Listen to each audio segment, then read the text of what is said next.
What's up, Blue Roof Nation? It's your boy Jonathan, and welcome back to Jones Corner, the only corner with a John in it. Now, today we are talking about the end of an era. Like, literally the end of an era. It is such a sad era to finally say goodbye to.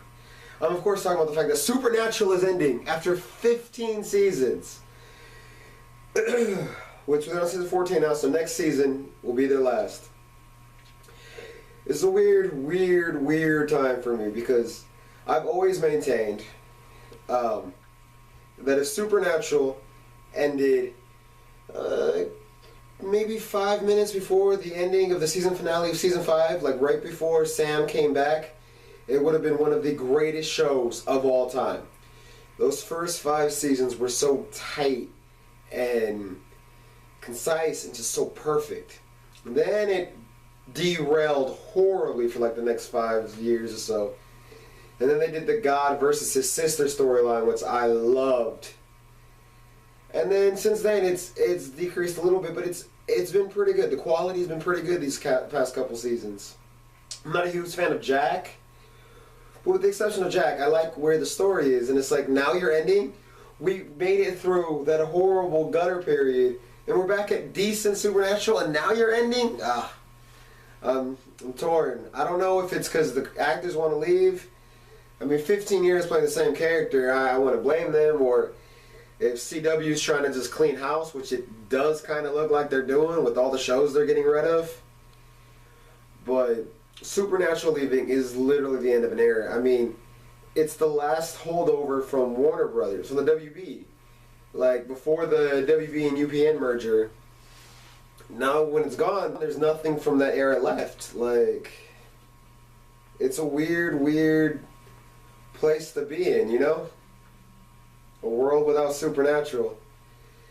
And then Arrow's ending, there's talks of Supergirl and Legends and Black Lightning ending.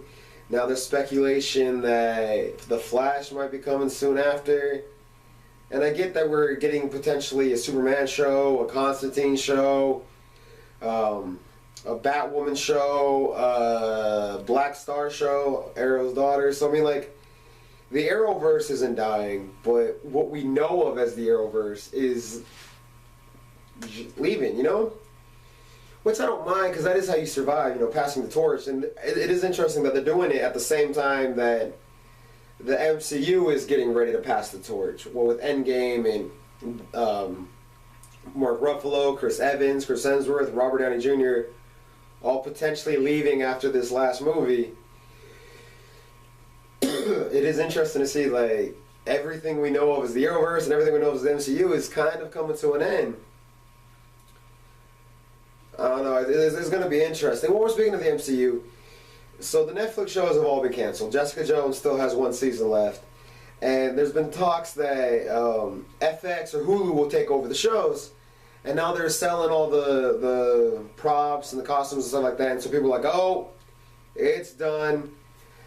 The Netflix shows are never coming back. They're rebooting it. And it's like, hold on, no one said they were rebooting it. They're selling costumes and props, yeah, but they're not making any new content for those shows for 2 years. Minimum 2 years. Those props and costumes is going to be sitting there for 2 years? Like, why not sell them? Every season they get new outfits anyways. And they're probably going to bring in, and if it's FX or Hulu, they're probably going to, either one of those networks are going to want to put their own spin on the show, put their own little touch and alter it a little bit here and there. They're probably going to keep the cast, but kind of soft reboot everything. It's not going to pick up right where these shows left off, especially with 2 years gone by. So don't flip out and think, oh, the world's ending because they're canceling the shows. I don't think they are. Especially not how beloved Daredevil and Punisher are. And come on, the way Luke Cage season 2 ended, we need a season 3. That's not even up for debate. And in Iron Fist, them hinting at Heroes for Hire, finally, like, come on, this is what we need. Life will be perfect if they just give us Heroes for Hire. And hell, for all we know, they might jump a couple years, do what the game did, and skip all the interesting storylines, and we might end up with a show. Daredevil has his own show, Punisher has his own show, and then Luke Cage, Iron Fist, and Jessica Jones all have a show together. I would like that. I actually think that would be perfection. You have Luke Cage and Jessica Jones married, and you have Luke Cage and Iron Fist and Jessica Jones running Heroes for Hire.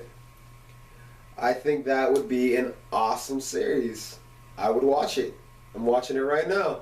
I'm in the future. It exists. Nah, I don't know.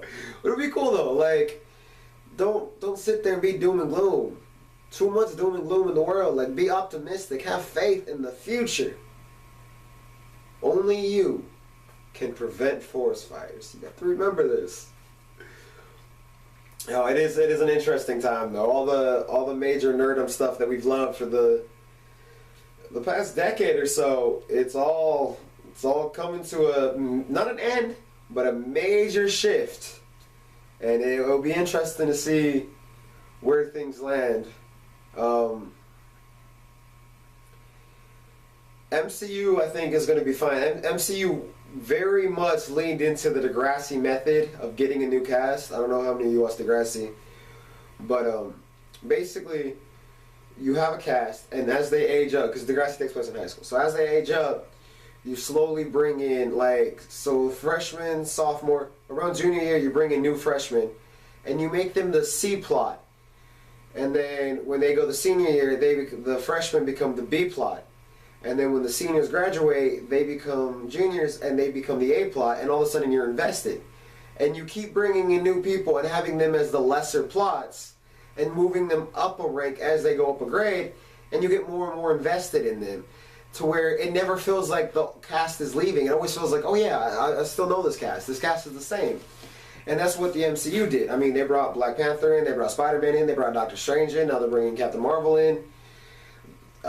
War Machine, Falcon, Bucky, they brought in the next faces of the MCU while the old faces were still there, so that when the old faces leave, you're not feeling like you're missing anything. Oh, Ant-Man, I can't believe I forgot Paul Rudd.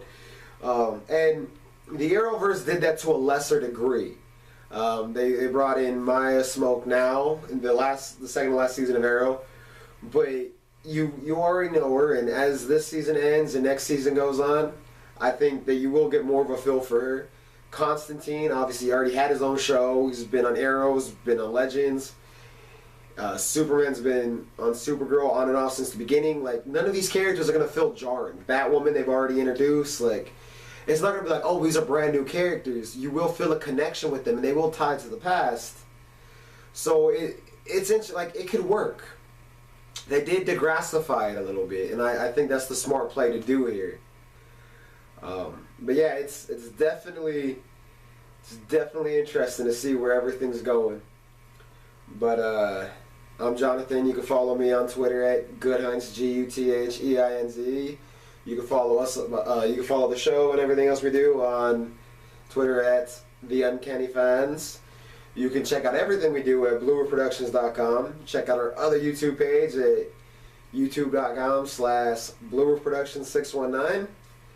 And as always, my friends and loved ones, till next time, give us legends.